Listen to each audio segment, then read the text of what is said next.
नमस्कार, मैं हूं अमित द्विवेदी। आप सभी का स्वागत करता हूं अपने चैनल पावर ऑन व्हील पर। और मेरे साथ अभी खड़ी है ऑल न्यू Hyundai i20 और ये तीसरी पीढ़ी की i20 है जिसमें बहुत कुछ बदल चुका है। इसका वॉक अराउंड रिव्यू आपने पहले ही मेरे इस चैनल पर देखा है और अब मैं क्या लेके आया हूं, इसका डिटेल्ड रिव्यू लेके आया हूं जिसमें आपको इसके परफॉर्मेंस के बारे में बताऊँगा और ये बताऊँगा कि आपको खरीदना चाहिए या नहीं। इसके पहले आपको बताता चलूं, ये जो वेरिएंट मेरे साथ खड़ा है ये 1.2 लीटर वाला कापा पेट्रोल इंजन के साथ जो आता है वो है और ये है आस्टा ऑप्शनल। तो आइए शुरू करते हैं। Was praying for possibilities. Lately got the best of me, yeah. You got the best of me. Embracing our insecurities. Better to cry and set us free, yeah. Oh no. We're running out of space between good and bad. Running out of words to apologize. Nothing left to say between you and I. You and I.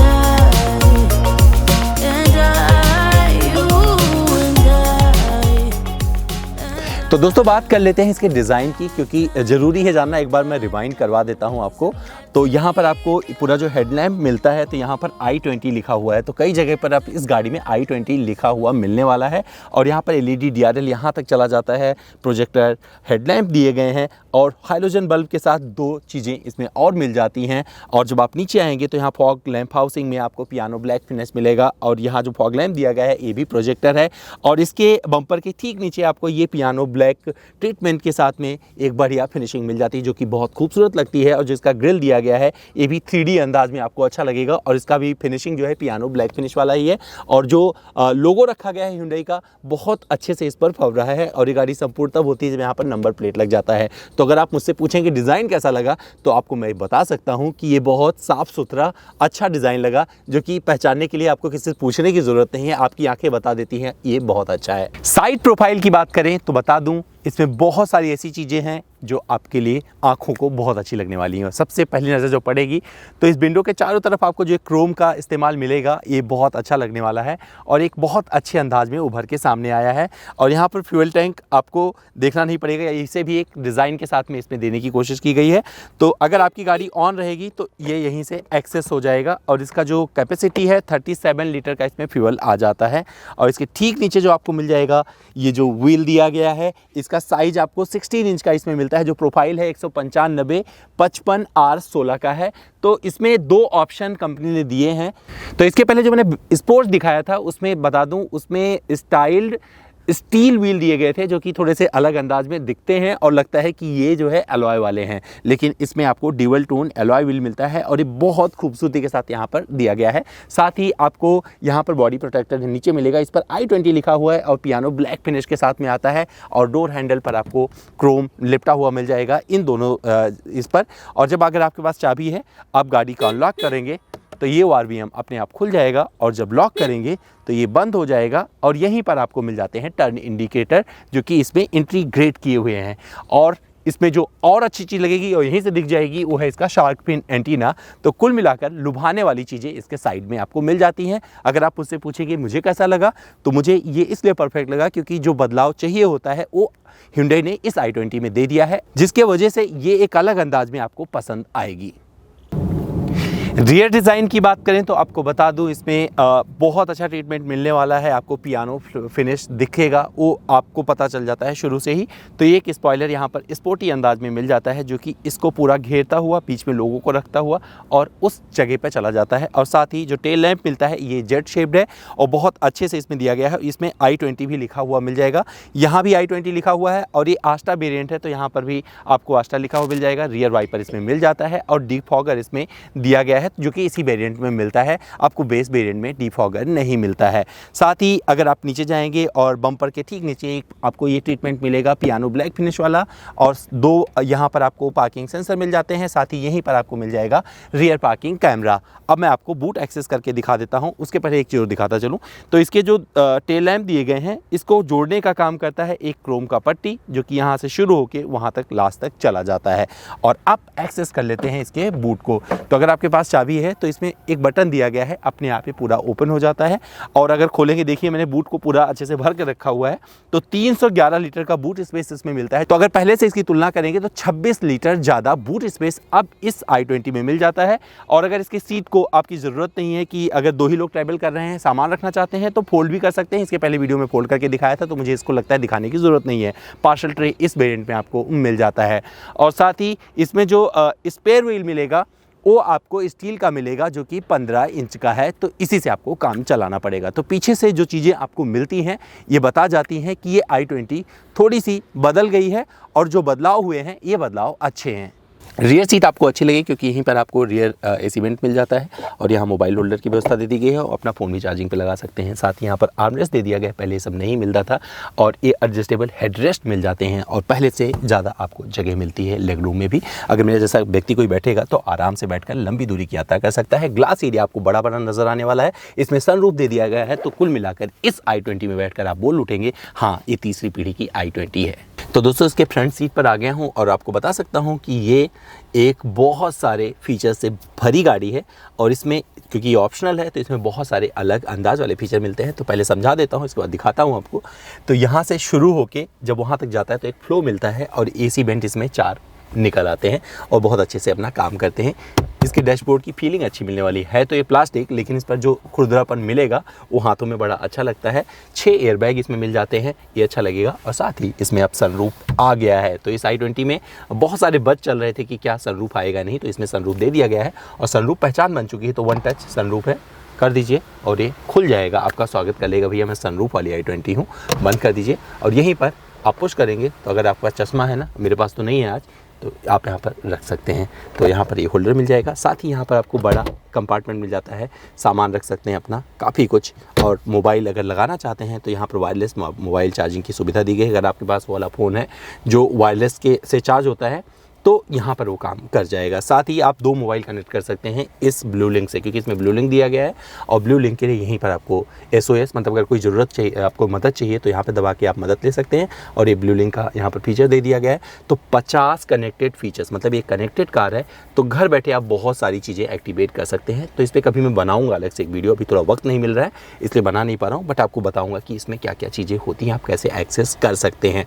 10.25 inch का इसमें आपको touch screen infotainment system मिलता है। Android auto, Apple CarPlay, ये पूरा का पूरा connect करता है। 2 मोबाइल आप इसमें कनेक्ट कर सकते हैं, पहली बार सेगमेंट में ऐसा हुआ है, तो ये अच्छा लगेगा। इसमें आपको ऑटोमेटिक क्लाइमेट कंट्रोल मिल जाता है, एक बढ़िया प्यारी सी यूनिट मिल जाएगी, और बहुत ईजी है इसे एक्सेस करना।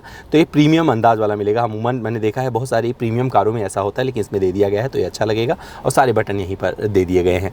मोबाइल चार्जिंग पर लगाना चाहते हैं तो यहाँ पर चार्जिंग की सुविधा USB के माध्यम से यहाँ लगा सकते हैं। यहाँ 2 USB पोर्ट मिलेंगे, और यहाँ पर एक 12 वोल्ट का सॉकेट मिल जाता है। और ये गाड़ी 5 स्पीड मैनुअल ट्रांसमिशन वाली है, और इसका जो शिफ्टिंग है आपको बहुत अच्छा मिलेगा। और इसका जो यहाँ पर देने का अंदाज़ है ये भी थोड़ा सा प्रीमियम लगेगा। हालांकि सीट पर आपको बहुत प्रीमियमनेस नहीं दिखती जो कि आपको टर्बो मिलती है, क्योंकि टर्बो में कंपनी ने एक अलग अंदाज़ उसमें दिया है, और लेदर सीटें मिलती हैं उसमें, लेकिन इसमें आपको नॉर्मल सीटें मिल जाती हैं। लेकिन स्टिचिंग इसमें प्रीमियमनेस इसका दिखाने की कोशिश कर जाता है। आप इसके आर्मरेस्ट को आगे पीछे सरका सकते हैं, अगर इसे उठा देंगे तो यहाँ सामान रखने की जगह मिल जाएगी। तो इसमें ऑक्सी बूस्ट का प्यूरीफायर दिया गया है, और ये बताता रहता है कि आपकी केबिन की हवा कितनी शुद्ध है कितनी नहीं, और साथ में उसकी शुद्धता को बरकरार रखता है, ये बनाता रहता है शुद्ध। तो आपको परेशान होने की ज़रूरत नहीं है। इस सीट को आप ऊपर नीचे एडजस्ट कर सकते हैं, जो कि बेसिक में नहीं मिलता है। दरवाजों पर पानी रखने की, बोतल रखने की जगह दे दी गई है। और इस साइड में आपको जो बटन मिलते हैं उसके बारे में बता देता हूँ। तो ड्राइवर साइड वाला जो विंडो है 1 टच पे डाउन हो जाता है, बाकी के आपको दबा के रखना पड़ता है, लेकिन एक्सेस पूरा यहाँ से कर सकते हैं। और यहीं से बैठे बैठे आप इसको एडजस्ट कर सकते हैं ORBM को। तो ये सारी चीज़ें इसमें मिल गई। और सबसे अच्छी चीज़ जो आपको लगेगी वो भी दिखा देता हूँ। तो इसका स्टीयरिंग व्हील जो है आप टिल्ट भी कर सकते हैं, और ये टेलीस्कोपिक भी है, तो मतलब बाहर भी जाता है, अंदर भी जाता है, नीचे भी जाता है, ऊपर भी जाता है। तो जहाँ मर्जी लिफ्ट करवाइए और जो करना है वो करिए, अच्छा लगेगा। इस हाथ पर आपको क्रूज कंट्रोल का बटन मिल जाता है, यहीं से MID भी एक्सेस कर सकते हैं, और इस तरफ आपको ऑडियो माउंटेड कंट्रोल मिल जाएगा। तो फीचर से भरी हुई ये गाड़ी आपको बहुत पसंद आने वाली है। और इसके सीट का कंफर्ट आपको अच्छा लगेगा, क्योंकि जब आप बैठेंगे ना तो इसमें ऐसे लगता है कि जैसे स्पोर्ट कार में बैठे हैं, और पूरा का पूरा सपोर्ट दोनों तरफ से मिलता है। और इस यहाँ पर जो आपको हेडरेस्ट मिलता है ये भी एडजस्टेबल है, तो आप अपने हिसाब से एडजस्ट कर सकते हैं। तो ये सारी चीज़ें इस गाड़ी में आपको मिल जाती हैं। तो दोस्तों चलिए चलाकर देख लेते हैं इस नई i20 के 1.2 लीटर कापा इंजन को। और क्योंकि इसमें यही दिया गया है जो मैं गाड़ी भी चला रहा हूँ, ये आस्टा ऑप्शनल ज़रूर है, लेकिन इसमें 1.2 लीटर वाला ट्राई ट्रस्टेड Hyundai का कापा इंजन दिया गया है। सबसे पहले मैं बात करूंगा कि इस गाड़ी में आपको फील कैसा होगा। अगर आप चला रहे होंगे तो आपको केबिन में एक शांति मिलती रहेगी, तो ये अच्छा लगेगा आपको। और ये जो इंजन है जो आपको सपोर्ट करेगा वो बता देता हूँ, तो 80 से 100 किलोमीटर प्रति घंटे की रफ्तार पर आपको कोई दिक्कत होने की ज़रूरत नहीं है, आपको कोई दिक्कत नहीं होने वाली है। लेकिन इसके बाद में आप कंफर्टेबल नहीं रहोगे, क्योंकि इस गाड़ी की जो लिमिट है, जो इस इंजन की लिमिट है, वो यही है।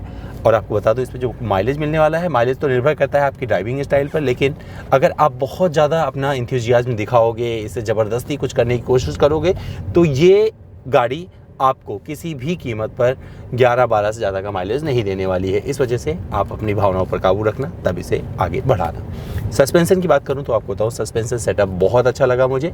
मैं कई सारे ऑफ रोड पैचेस से गुजरा जहां पर इस गाड़ी ने मुझे सपोर्ट किया, वो बात मुझे बहुत अच्छी लगी इसकी, और उसके लिए मैं तारीफ़ करना चाहूँगा Hyundai motor India private limited की। और इसके अलावा अगर ब्रेकिंग का जिक्र करें तो आपको बता दूँ, ब्रेकिंग बाइट्स बड़े अच्छे से आते हैं और आपको एक कॉन्फिडेंस से भर देती है गाड़ी जब आप इसे ड्राइव कर रहे होते हो, कहीं इमरजेंसी में ब्रेक करना पड़े। बॉडी रोल नहीं फील होता है, छोटी गाड़ी है, होना भी नहीं चाहिए था, क्योंकि 100 किलोग्राम के आसपास इसका वेट कम हुआ है, क्योंकि जो इसमें स्टील यूज़ किया गया है वो बहुत हाई क्वालिटी का है इसके फ्रेम में, और बहुत अच्छे से निखर के आई है गाड़ी उसमें से। इसके अलावा जब आप इसे हाईवे पर चला रहे होगे और कहीं ओवरटेक कर रहे होगे तो ये आपको सपोर्ट करने वाली है। क्यों सपोर्ट करेगी? जब आप कहीं पर ओवरटेक करने की कोशिश करेंगे तो वहाँ पर ये गाड़ी आपकी पीठ थपथपाते हुए बोलेगी, जाइए, निकल जाइए, कोई इशू नहीं है, हम आपके साथ हैं। तो ये इंजन बहुत सारे लोगों ने मुझे बोला था कि भाई चला कर दिखा दीजिए, तो इसे मैंने चला लिया है और मैं बता सकता हूँ कि ये इंजन बहुत अच्छा है और आपको कोई दिक्कत नहीं होने वाली है। लेकिन आपको अगर बहुत ज़्यादा एंजॉय करना है, बहुत ज़्यादा मस्ती चाहिए, तो भैया मैं सजेस्ट करूंगा आपको कि 1 लीटर जो इसका टर्बो GDI है उसके साथ जाना, आप बहुत फन कर पाओगे। और अगर आप माइलेज के शौकीन हैं तो एक काम करिएगा, डीजल वाला 1.5 लीटर जो CRDI इंजन है उस पर चले जाइएगा, वो ज़्यादा अच्छा लगेगा। अब इतना जिक्र किया है तो पावर आउटपुट की बात बता देता हूँ। तो ये वाला जो इंजन जो गाड़ी मैं चला रहा हूँ, ये 83 PS की शक्ति देता है और 117 Nm का टॉर्क देता है। अगर आप टर्बो पे जाएंगे तो वो टर्बो वाला पेट्रोल इंजन इसका 120 PS की शक्ति देता है, वह 172 Nm का टॉर्क देता है। तो अगर आप डीजल पे जाएंगे तो आपको बता दूं उसमें 6 स्पीड मैनुअल ट्रांसमिशन मिलता है और वो देता है 100 PS की शक्ति और 240 Nm का ढेर सारा टॉर्क। तो ये सारा आपको नंबर भी मैंने बता दिया यहाँ पर। और जब आप इसे चला रहे होंगे तो यहाँ पर शिफ्टिंग में बहुत मज़ा आने वाला है, क्योंकि जो इसकी शिफ्टिंग है बहुत ही स्मूथ है और इसके स्टीयरिंग व्हील को आप अपने हिसाब से एडजस्ट कर सकते हैं, क्योंकि टेलीस्कोपिक टेल सब सारी व्यवस्था इसमें दे दी गई है। और सारे जितने भी बटन्स इसमें दिए गए हैं बहुत ही एक्सेसिबल है, तो आपके हाथ में रहते हैं, यहीं पे व्यावहारिक तौर पर आप गाड़ी चलाते हुए उसे यूज़ कर सकते हैं, कोई कमी नहीं करने वाली है उसमें। और सामने जो इसका डिजिटल कंसोल मिलता है इस आस्टा ऑप्शनल में, वो बहुत अच्छा है और सारी इन्फॉर्मेशन आपकी आंखों में भरी रहती है। जब आप चला रहे होगे सब कुछ आपको दिखता रहता है। क्रूज़ कंट्रोल यूज़ कर सकते हो, इस साइड में आपको ऑडियो माउंटेड कंट्रोल दे दिया गया है। तो कुल मिलाकर ओवरऑल मैं बता सकता हूँ कि ये गाड़ी खरीद कर आप पछताओगे नहीं। और अगर मुझसे पूछोगे कितनी इंप्रूव हुई, तो जी हाँ, ये इंप्रूव हुई है। और अगर आप ये पूछोगे क्या सच में Hyundai मोटर इंडिया लिमिटेड ने कीमत ज़्यादा कर रखी है इसकी, तो मैं आपको बता दूँ इसकी कीमत में अगर बेस की बात करोगे तो उसमें भी ज़्यादा बढ़ोतरी नहीं हुई है, सिर्फ 4-5 हज़ार रुपये की बढ़ोतरी हुई है। और जिस तरह से बदलाव हो रहा है, जिस तरीके से हर चीज़ के रेट बढ़ रहे हैं ना, तो ये कीमत आपको जस्टिफाइड लगेगी। क्योंकि भैया बहुत सस्ते में आप गाड़ी नहीं बना सकते। वो दिन लग गए जब सस्ती हुआ करती थी गाड़ियां। तो अब अगर आपको बहुत कुछ चाहिए होगा तो मुझे लगता है उसके लिए पैसे खर्चने पड़ेंगे। अगर सीटिंग कंफर्ट की बात करें तो आपको बता दूं ये सीट मेरी जो हाइट है 6 फीट से ज़्यादा की है, फिर भी मैं बहुत आराम से इसको चला रहा हूं और मुझे ये सपोर्ट कर रही है, तो ये मुझे अच्छा लगा और मुझे बहुत मज़ेदार लग रही है सीट। हालांकि मैं इसको ऊपर नीचे थोड़ा बहुत एडजस्ट कर सकता हूँ जितना मुझे चाहिए, तो मैनुअली ये सब इसमें सुविधा दी गई है। तो ये मत समझिएगा कि इसमें कंपनी ने कोई कसर छोड़ी है, तो ये भी आपको अच्छा लगेगा। अच्छा, एक चीज़ और मुझे बहुत अच्छी लगी इस i20 में, इसका व्यूइंग एंगल बहुत अच्छा है। तो आपको यहाँ वाला ये जो पिलर है, ए पिलर, इसकी थिकनेस कम कर दी गई है। तो क्या हुआ कि आपको बहुत कुछ, मतलब कुछ भी बाधा नहीं लगती है, सब कुछ सामने बहुत बड़ा बड़ा नज़र आता है, मतलब खुला खुला नज़र आएगा। तो ये एक चीज़ ये बहुत अच्छी इंप्रूव हुई है इस i20 में। दोस्तों, इस गाड़ी में लगाया गया है बोस का साउंड सिस्टम। कैसे परफॉर्म करता है उसे सुनने के लिए मेरे इंस्टाग्राम पे चले आइएगा और मैं उस पर 1 मिनट का म्यूज़िक लगाऊंगा। लास्ट टाइम भी वादा किया था, भूल गया था, बट मैं आपके लिए डाल दूंगा, सुन के जरूर जाइएगा। तो Hyundai मोटर इंडिया लिमिटेड की ये पेशकश मुझे अच्छी लगी और उम्मीद करता हूँ कि मेरी ड्राइव आपको पसंद आई होगी। पहचान बनाने के लिए प्रतिभा की ज़रूरत होती है, चाहे मशीनें हों या फिर इंसान, कोई भी अपनी पहचान बना सकता है और ऐसा ही कुछ कर दिखाया था Hyundai i20 ने जब इसे साल 2008 में पेश किया गया था और अपनी प्रतिभा से अब ये तीसरी पीढ़ी तक इस तरह से पहुंच चुकी है। बहुत सारे इसने नंबर्स किए हैं और बहुत कुछ इसने ऐसा कर दिखाया है जहां पर लोगों के हॉट हैचबैक के सपने पूरे हो गए हैं। तो क्या अब आपको खरीदना चाहिए? तो मैं यहाँ बता सकता हूँ, जी हाँ, अब आपको खरीदना चाहिए। अगर आपका बजट हॉट हैचबैक वाला है, जहाँ पर आप 7 लाख में ही अपने सपने को पूरा करना चाहते हैं, ऑन रोड प्राइस अगर बात करें तो 8 तक पहुंच जाएगा, तो वहां पर ये गाड़ी आपके मतलब की है। बेस वेरिएंट पे आपको गाड़ी की वो सारी चीज़ें दे जाता है जो आपको चाहिए। और वो वेरिएंट कौन सा होगा? वो होगा मैग्ना। अगर आपको थोड़ा ज़्यादा चाहिए तो स्पोर्ट में चले जाइए। मिड वेरिएंट में आपको कुछ फीचर्स भी मिल जाते हैं, लेकिन आपको बहुत ज़्यादा चाहिए जहाँ पर आपको ब्लू लिंक या और कोई आपको जो टैक्स से भी हैं, आप बहुत सारी चीज़ें यूज़ करना चाहते हैं, तो आपको आस्टा ऑप्शनल वो सब कुछ दे जाता है। बात करें अगर इसके इंजन की, तो इसे 3 इंजन विकल्पों में कंपनी ने पेश किया है। 1 लीटर टर्बो और 1.2 जो कापा मिलता है वो जो मैं अभी चला रहा हूँ, और 1.5 लीटर डीजल इंजन के साथ ये आती है। और इसमें आपको कई सारे ट्रांसमिशन भी मिलते हैं, जिसमें IMT हो गया जो हाल ही में कंपनी ने इंट्रोड्यूस किया था, DCT हो गया और एक हो गया ऑटोमेटिक। तो कुल मिला के आपको बहुत सारी चीज़ें इसके साथ गाड़ी के साथ मिल जाती हैं। आपको पसंद आएगा ये नहीं, क्योंकि लुक्स हमेशा सब्जेक्टिव होते हैं, लेकिन परफॉर्मेंस में बता सकता हूं कि जी हाँ, ये आपका दिल ज़रूर जीतेगी। क्योंकि इसका जो पेट्रोल इंजन है, बहुत लोगों ने मुझसे बोला था कि भैया इसका पेट्रोल इंजन चला के दिखाइए। किसका? सोनेट का बोला था 1.2, लेकिन आपको बताओ यही इंजन इसमें भी दिया गया है। तो मैं यहाँ बता सकता हूँ ये इंजन सुस्त नहीं है, ये अपना काम बखूबी करता है, चाहे आप बम्पर टू बम्पर ट्रैफिक में हो या फिर हाईवे की पर ड्राइव कर रहे हो। लेकिन जो सबसे बढ़िया स्पीड होगी इसकी चलाने की, वो होगी 80 से 100 किलोमीटर प्रति घंटे की रफ्तार वाली। अगर इसके ऊपर आप जाएंगे ना, तो आप परेशान हो सकते हैं, क्योंकि उसके ऊपर इसका परफॉर्मेंस उतना बढ़िया नहीं रहेगा। तो दोस्तों, उम्मीद करता हूं मेरा ये रिव्यू आपको पसंद आया होगा, क्योंकि अभी ये मेरा फर्स्ट इंप्रेशन था। इसका एक डिटेल्ड रिव्यू लेके आऊँगा बाद में, तो उसका इंतजार करिएगा। तब तक अपना ध्यान रखिए, और कुछ रह गया है मुझसे कोई बात नहीं, मेरे इंस्टाग्राम पर चले, मेरा इंस्टा हैंडल है @, सवाल करिए और सारे जवाब ले जाइए।